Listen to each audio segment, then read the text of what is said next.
Hey guys, on today's video I'm going to teach you how to customize your controller right here on Fortnite. So first of all, let's just press this button right here. You guys will see all those options. Let's just go all the way to your right hand side. You guys will see all these options right here. Pick your very first one. Let's press A right there. Then let's just go all the way to controllers.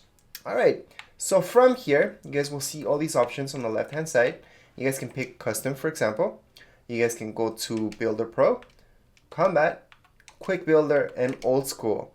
To apply any of these, so for example, Builder Pro, select it, and then press Y to apply that.